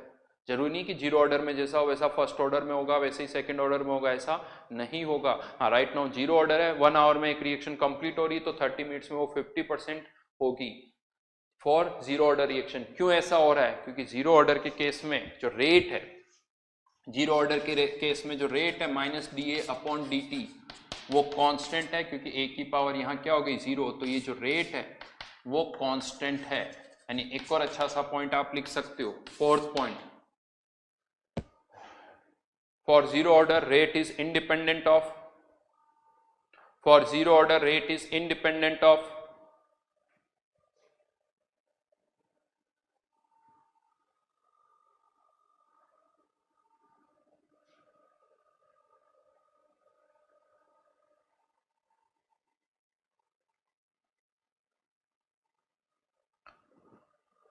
for zero order reaction rate is independent of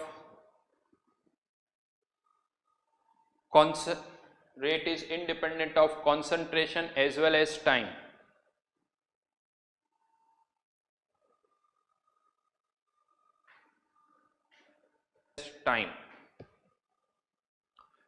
क्योंकि ये कांस्टेंट है, ये कंसंट्रेशन टाइम पर डिपेंड नहीं करती। तो एक जीरो ऑर्डर जो रिएक्शन है, जीरो ऑर्डर रिएक्शन की रेट कांस्टेंट रहती है, वो चेंज होती नहीं है। मतलब इसको अभी हम पुट कर सकते हैं कि 1 आवर में अगर लेट से 1 आवर में उसकी किसी के 2 मोल्स रिएक्ट कर गए तो नेक्स्ट 1 आवर में भी 2 मोल्स रिएक्ट करेंगे, नेक्स्ट 1 आवर में भी 2 मोल्स रिएक्ट करेंगे। जब तक रिएक्शन कंप्लीट नहीं हो जाती रेट में कोई चेंज नहीं होगा, यानी हर 1 आवर के अंदर 2 मोल्स ही रिएक्ट करेंगे, उससे ज्यादा नहीं करेंगे। हाँ, ये रेट तभी चेंज होगी जब रेट कांस्टेंट चेंज होगा, और रेट कांस्टेंट तभी चेंज होगा जब आप टेम्परेचर चेंज करेंगे, अदरवाइज चेंज नहीं होगा। ओके, तो यहां पर rate is independent of concentration and time. चलिए क्वेश्चन का आंसर दे देता हूं। हो सकता है आपको यहां पर थोड़ा कंफ्यूजन हो रहा हो, क्योंकि जो मैंने कहा था कि जो रेट हम लिखते हैं दैट इज कॉन्सेंट्रेशन या एक्टिव मास की पावर सम नंबर P और Q, और ये जो P और Q है हम कैसे फाइंड आउट करते हैं, एक्सपेरिमेंटली फाइंड आउट करते हैं। लेकिन आप में से कुछ 11th में केमिकल इक्विलिब्रियम पढ़ चुके होंगे, और केमिकल इक्विलिब्रियम के अंदर वहां पर क्या होता है, जब हम इस तरह से रेट लिखते हैं तो वहां पर कॉन्सेंट्रेशन की पावर क्या लिख देते हैं, स्टोइकियोमेट्रिक कोफिशिएंट। वहां पर कॉन्सेंट्रेशन की पावर स्टोइकियोमेट्रिक कोफिशिएंट ही लगा देते हैं इन केमिकल इक्विलिब्रियम। सही तो नहीं है वो, हर जगह ऐसा नहीं होता है, हमें गिवन होना चाहिए। बट केमिकल इक्विलिब्रियम में आप कह सकते हो कि हमें ऑर्डर नहीं गिवन होता है, तो वहां पर हमेशा ही हम इसी तरह से करते हैं। तो दोनों को अलग अलग रखना होगा आपको, सीधा सी बात है। अगर ऑर्डर केमिकल इक्विलिब्रियम के क्वेश्चन में कभी आपको ऑर्डर नहीं गिवन होता है तो वहां अप्रोच बिल्कुल अलग है, यहां पर अप्रोच अलग है। वहां पर फिर से मैं बता दूं, अगर वहां यूं मान लीजिए कि वहां पर ऑर्डर किसके बराबर है, स्टोइकियोमेट्रिक कोफिशिएंट के बराबर है। अगर ऐसा नहीं हुआ तो वहां के आंसर्स फिर जो है वो सागर कि केमिकल इक्विलिब्रियम में और यहाँ पर अप्रोच में अलग अलग है, दोनों अप्रोच अलग है। हाँ, in case of elementary reaction order जो है वो किसके बराबर हो जाता है, स्टोइकियोमेट्रिक कोफिशिएंट से। Clear?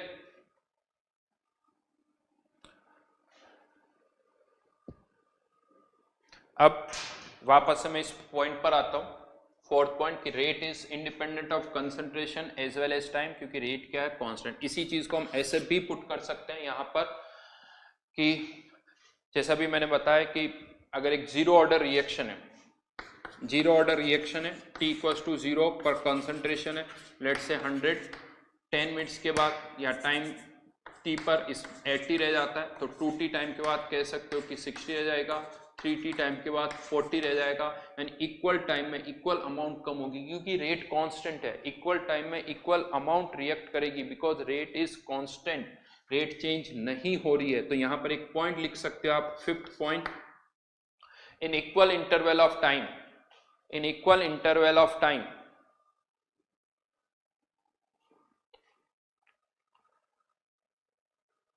in equal interval of time, equal amount of reactant, equal amount of reactant reacts, equal amount of reactant reacts,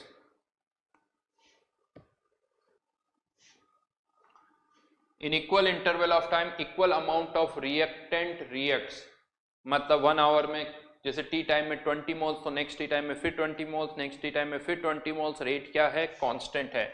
इसी चीज को हम ऐसे भी पुट कर सकते हैं, इसको मैं ऐसे पुट करता हूं कि इक्वल टाइम इंटरवल के बाद अगर आप कंसंट्रेशन को अरेंज करते हो, कंसंट्रेशन को अरेंज करते हो, तो यहां पर क्या बन रही है, AP, arithmetic progression, arithmetic progression यहां पर बन रही है। अभी आपको सारे पॉइंट्स जो ना बड़े नॉर्मल लग रहे हैं, इन पॉइंट्स का इंटरेस्टिंग पार्ट कब आएगा, जब हम zero order, first order, second order इनको कंपेयर करेंगे, तब यहां पर इनकी इंपॉर्टेंस आपको पता चलेगी। जैसे जीरो ऑर्डर के अंदर अगर हम देखें तो कंसंट्रेशन को जब हम अरेंज कर रहे हैं, कंसंट्रेशन को, तो एपी बन रही है 100, 80, 60, 40 इक्वल टाइम इंटरवल के बाद। लेकिन ऐसा ही जब हम फर्स्ट ऑर्डर में करेंगे तो एक जीपी बनेगी, ऐसे ही जब हम फर्स्ट ऑर्डर में करेंगे तो जीपी बनेगी, और ऐसे ही जब हम सेकंड ऑर्डर में करेंगे तो वहां पर एक एचपी बनेगी। तो ये इंटरेस्टिंग पार्ट है, जो अल्टीमेटली क्वेश्चन आएंगे वो इस तरह से आएंगे। फर्स्ट ऑर्डर में ऐसा होता है, जीरो ऑर्डर में कैसा होता है, जीरो ऑर्डर में ऐसा होता है, सेकंड ऑर्डर में क्या होता है, ये आपको याद रखना होगा। तो पहले पॉइंट्स लिख लेते हैं, यहां पर लिखिए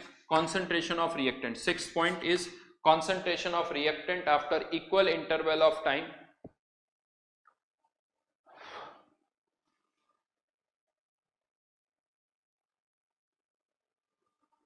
concentration of reactant after equal interval of time,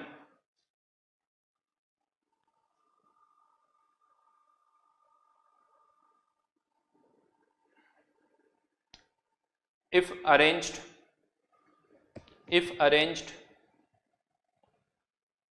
constitute an AP, arithmetic progression,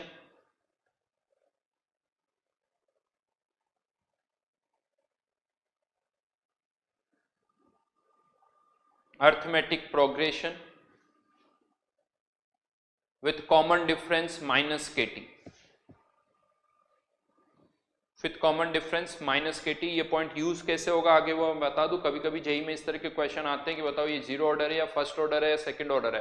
तो अगर आपको दिख रहा है इक्वल टाइम इंटरवल के बाद अगर एपी बन रही तो जीरो ऑर्डर, जीपी बन रही तो फर्स्ट ऑर्डर, एचपी बन रही तो सेकंड ऑर्डर। तो ये भी एक तरीका होता है आंसर निकालने का। फिर से यहाँ पर एक पॉइंट और बता देता हूँ, जैसे टी हाफ था उसी तरह से एक टर्म यहाँ पर और डिफाइन करें टी 3/4, जिसे आप और क्या लिख सकते हो टी 75%। टी 75% मतलब टाइम जिसमें 75% रिएक्शन कंप्लीट हो जाए, 3/4 रिएक्शन कंप्लीट हो जाए, उसे हम बोलते हैं 3/4 टाइम, यानी टी 3/4 75% रिएक्टेंट प्रोडक्ट में कन्वर्ट हो जाए। अब वो कैसे निकालना है तो कह सकते हो ये भी उसी फॉर्मूले से ही निकालना होगा जैसे हमने पहले निकाला था, इसी फॉर्मूले से निकाल सकते हैं। 3/4 कन्वर्ट हो जाए यानी बचा हुआ कितना रह जाए 1/4। 1/4 तो आप यहां से आंसर निकाल सकते हो 1/4 A not equals to A not minus K T, यानी टी या के टी इक्वल्स टू ये उधर चला गया तो 3/4 ए नॉट अपॉन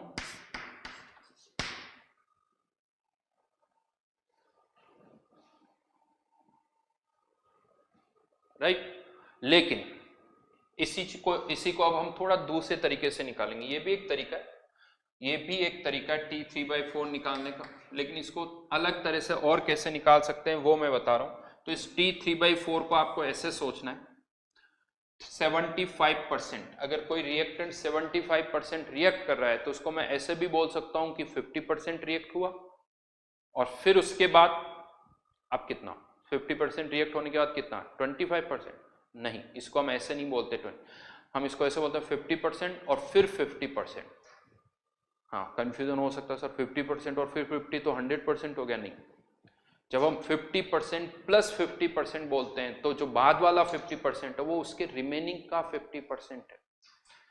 इसको मैं शायद ज़्यादा अच्छा ऐसे समझा दूँ, मार्केट में आप जाओगे ना बहुत बार जो डिस्काउंट्स होते हैं ना उनमें आपने नोटिस करना कभी कभी ऐसे लिखा होता है 50% प्लस 20% डिस्काउंट, अलग अलग लिखते हो 50% प्लस 20%। आप कह सकते हो डायरेक्ट 70 लिख दो, वो नहीं लिखते क्योंकि वो 70 होता ही नहीं है, क्योंकि 50% प्लस 20% लिखा हुआ है तो पहले 50% और फिर बचे हुए का 20%। जो बचे हुए का 20% है वो तो अब क्योंकि आधा ही बचा तो 10 हुआ, तो 50% प्लस 20% अगर आप लिख रहे हो तो वो 60% ही होता है। उसी तरह से यहां पर अगर मैं कहूं 50% प्लस 50%, ये 100% नहीं है, बचे हुए का 50% यानी टोटल कितना हुआ 25, तो 50 प्लस 75 ही होगा 50, और इस बचे हुए का 50% यानी इनिशियल का 25, तो टोटल कितना हुआ 75%। तो यहां पर T 3/4 को आप ऐसे भी सोच सकते हो, पहले 50% होने में जो टाइम लगा, पहले 50% होने में जो टाइम लगा और फिर जो बचा हुआ है उसका 50% उसमें जो टाइम लग रहा है, यानी टी हाफ फर्स्ट और टी हाफ ये फर्स्ट और ये टी हाफ सेकंड, ये होता है इसका टी हाफ फर्स्ट और टी हाफ सेकंड 50% और फिर बचे हुए का 50%, यानी टोटल कितना हो गया 75%। चाहो तो आप और ऐड कर सकते हो, फिर बचे हुए का 50% यानी 25 का 50% मतलब 12.5, तो वो टाइम क्या हो जाएगा टी 87.5%। पहले इसकी बात करते हैं तो टी हाफ, इसको मैं केवल अब सिंपली टी हाफ लिख रहा हूं। अब जो सेकंड टी हाफ होगा वो क्या होगा, अगर सेकंड टी हाफ की हम बात करें तो यहां से जो फॉर्मूला हमारे पास है वो फॉर्मूला क्या है कि T half is directly proportional to concentration, यानी जैसे ही 50% रिएक्शन हुई कॉन्सेंट्रेशन हाफ हो गई, कॉन्सेंट्रेशन हाफ हो गई तो टी हाफ अब जो टी हाफ होगा वो पहले वाले टी हाफ का हाफ होगा, क्योंकि कॉन्सेंट्रेशन हाफ हो गई, राइट। कॉन्सेंट्रेशन 100 थी तब टी हाफ कुछ और था, अब 50 रह गई तो टी हाफ जो था वो पहले वाले टी हाफ का हाफ हो जाएगा। तो ये जो सेकंड टी हाफ है ये फर्स्ट टी हाफ का हाफ होगा, वो फर्स्ट टी हाफ का हाफ होगा। तो यहां पर आप ऐड करोगे तो ये 3/2 इंटू टी हाफ, चाहो तो टी हाफ की वैल्यू पुट कर देना, वो वही आंसर आ जाएगा। यानी इसको ऐसे सोचना है, सोचने का तरीका मैं बता रहा हूं, फर्स्ट टी हाफ फिर सेकंड टी हाफ फिर थर्ड टी हाफ, यहां पर आप और सोच सकते हो, अगर मैं इसको आगे बढ़ाऊं, यानी ये तो 3/4 हुआ, इस तरह की और भी टर्म्स आती है, टी हाफ मतलब टी 50%, टी 3/4 मतलब टी 75%, और लिखना चाहो टी 7/8, ये कितना आ जाएगा 87.5%। 87.5%, ये फ्रैक्शन है, ये परसेंटेज है। फ्रैक्शन को परसेंटेज में कन्वर्ट करने के लिए किससे मल्टीप्लाई करना पड़ता है? 100 से, और कुछ नहीं है। टी हाफ ये 100 से कर दो, ये परसेंटेज आ जाएगा, ये फ्रैक्शन और ये परसेंटेज। तो इस तरह से 50%, फिर बचे हुए का 50%, फिर बचे हुए का, तो यहाँ पर टी 7/8 अगर ये मुझे निकालना है तो first T half, second T half, dash लगा देता हूँ, थर्ड टी हाफ, इस तरह से। अब ये क्या हो जाएगा, फर्स्ट टी हाफ तो ये, second T half, concentration half तो हाफ, फिर कंसंट्रेशन फिर से हाफ, यानी 1/4। मैथमेटिकल है ये सब, कुछ नहीं हो रहा, मैथमेटिक्स इन्वॉल्व हो रही है यहाँ पर, मैथमेटिक्स इन्वॉल्व हो रही है। तो मेनली मैथमेटिकल पार्ट है यहाँ पर। टी 7/8, टी 3/4, फिर से कहूंगा ये जो सारे फॉर्मूले बड़े सिंपल से हैं, लेकिन हाँ, जीरो ऑर्डर में क्या होता है, फर्स्ट ऑर्डर में क्या होता है, सेकंड ऑर्डर में क्या होता है, ये सब आपको पता होना चाहिए।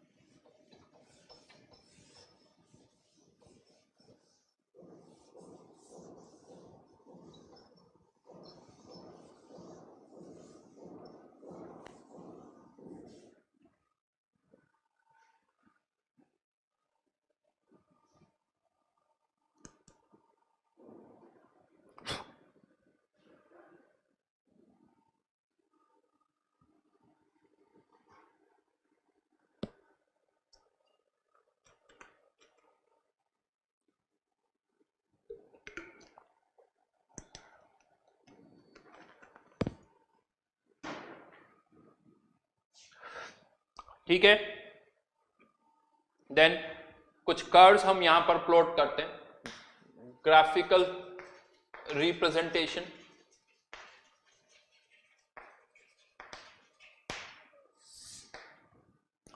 ग्राफिकल रिप्रेजेंटेशन, कुछ कर्व्स आपको अब प्लॉट करने हैं यहां पर, जैसे rate versus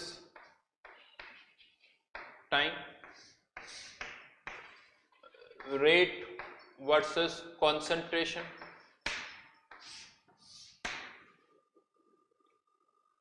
rate concentration versus time,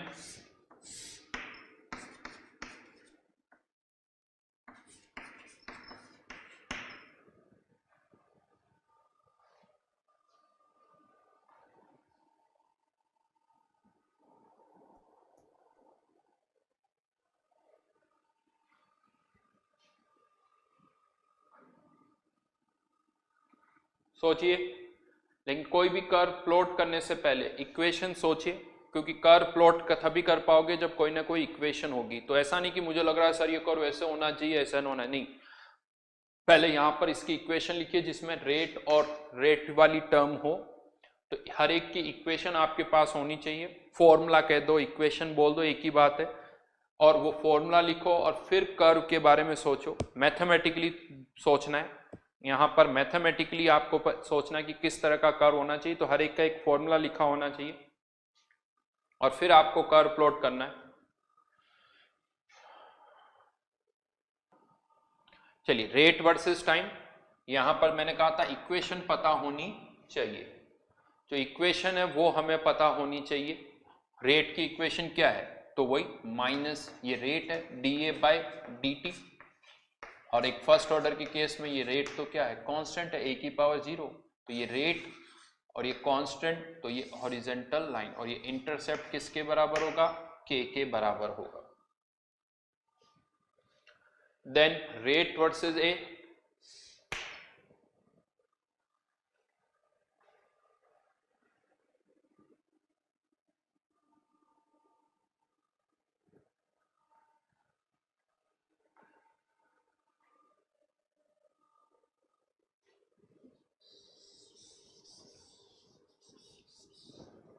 rate versus A, ये भी बिकॉज रेट कॉन्सेंट्रेशन की कोई टर्म ही नहीं, रेट कांस्टेंट है, कंसंट्रेशन बढ़ाओ या कम करो रेट में कोई चेंज नहीं होने वाला, तो अगेन कांस्टेंट।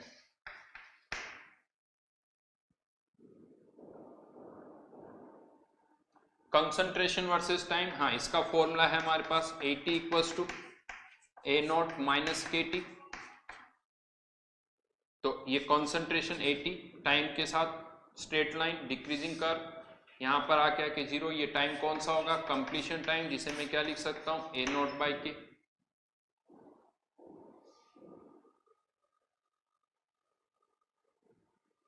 और then T half versus A0, हाँ यही form minus DA upon K, यही फॉर्मूला यूज करोगे यहां पर भी।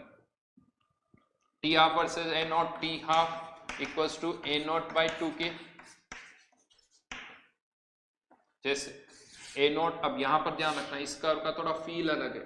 ये कर्व जब आप प्लॉट करो टाइम बढ़ रहा है यानी रिएक्शन हो रही है, ये कर्व भी रिएक्शन हो रही है, इस वाले कर्व में रिएक्शन हो रही वाला फील नहीं आएगा। ये तो A0 है, इनिशियली एक बार आपने कंसंट्रेशन 1m ली, एक बार 2m ली, एक बार 3m ली, एक बार 4m ली, तो जितनी ज्यादा इनिशियल कंसंट्रेशन होगी T हाफ की वैल्यू उसी उतनी ही ज्यादा होगी। तो एक स्ट्रेट लाइन यहां पर आएगा, स्ट्रेट लाइन यहां पर आएगा, राइट। कर्व जो होगा स्ट्रेट लाइन होगा। तो ये कर्व है, कभी कभी इस तरह के क्वेश्चंस भी यहां पर आ जाते हैं कि कर्व कैसे होगा, या कर्व देखते हुए बताइए कि जीरो ऑर्डर का है या फर्स्ट ऑर्डर का है या सेकंड ऑर्डर का है। तो कर्व देखकर हमें पता, देन ग्राफिकल रिप्रेजेंटेशन, उसके बाद कुछ एग्जांपल्स की मैं बात करूंगा यहां पर जीरो ऑर्डर के। दो किसी रिएक्शन को देखकर ये बताना कि ये जीरो ऑर्डर है या फर्स्ट ऑर्डर है या सेकंड ऑर्डर है, ये मुश्किल है, बट जीरो ऑर्डर के कुछ स्टैंडर्ड एग्जांपल्स हैं जो हमें याद रखने चाहिए। वो स्टैंडर्ड एग्जांपल्स कौन से हैं वो मैं आपको यहां पर बता रहा हूं। तो examples, first example surface catalysed reaction.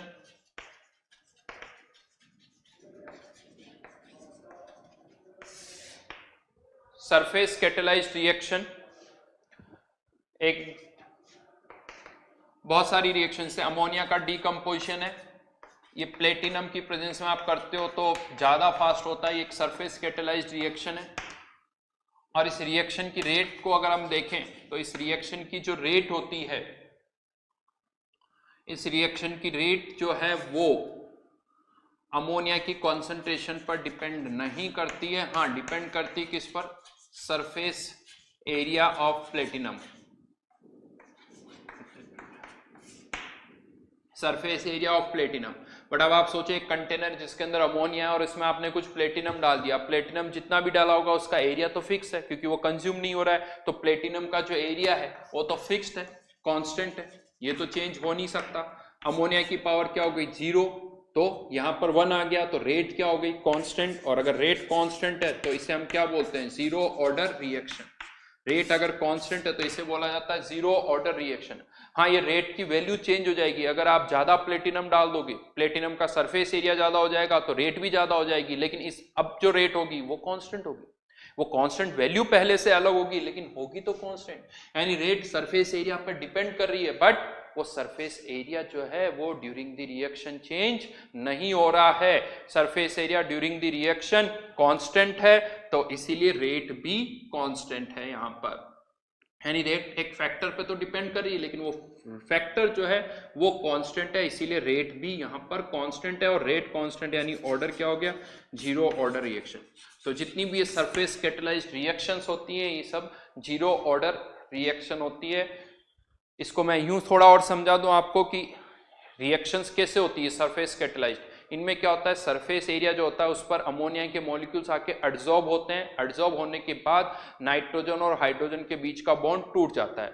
तो अब पर सेकंड कितने मॉलिक्यूल्स एडजॉर्ब होंगे ये किस पर डिपेंड करता है, सरफेस एरिया पर। मान लीजिए इतना सरफेस एरिया कि एक साथ 1000 मॉलिक्यूल्स एडजॉर्ब हो सकते हैं, तो 1000 एडजॉर्ब होंगे, उनके बीच का बॉन्ड टूटेगा और फिर वो सरफेस से अलग हो जाएंगे। फिर नेक्स्ट 1 सेकंड में फिर 1000 मॉलिक्यूल्स एडजॉर्ब होंगे, फिर उनके बीच का बॉन्ड टूटेगा, फिर वो सरफेस से अलग हो जाएंगे। फिर वापस नेक्स्ट 1 सेकंड में फिर 1000 मॉलिक्यूल्स आएंगे, वो एडजॉर्ब होंगे, उनके बीच का बॉन्ड टूटेगा, फिर वो अलग हो जाएंगे। यानी रेट क्या है, कांस्टेंट। हाँ लेकिन आप सरफेस एरिया बढ़ा दो, अब 1000 नहीं 2000 मॉलिक्यूल्स एडजॉर्ब हो सकते हैं, तो अब क्या होगा, 2000 एडजॉर्ब होंगे, फिर बॉन्ड टूटेगा, फिर वो अलग हो जाएंगे, फिर नेक्स्ट 2000 आएंगे, एंड रेट तो अभी भी अलग कांस्टेंट है। हाँ, ये अलग बात है कि वो कांस्टेंट वैल्यू जो है वो बदल गई, but rate is still constant, इसीलिए ऑर्डर क्या कहलाएगा, जीरो ऑर्डर रिएक्शन। ये एक एग्जांपल मैंने लिया है, इसमें एक दो एग्जांपल और हैं, वो हम नेक्स्ट क्लास में लेंगे क्योंकि अभी का टाइम यहाँ पर हो गया। ठीक है, तो अभी जस्ट थ्योरी है, चैप्टर स्टार्ट हुआ है, होमवर्क भी मैं आपको दूंगा, वेट फॉर इट। अभी केवल आपको इन नोट्स को पढ़ना है, नोट्स को याद करना है, और इसके अलावा कुछ भी होमवर्क नहीं है। इन नोट्स को अच्छी तरह से पढ़िए, और एनसीईआरटी जो है वो आप पढ़ सकते हो, एनसीईआरटी पार्ट आप अभी पढ़ सकते हो।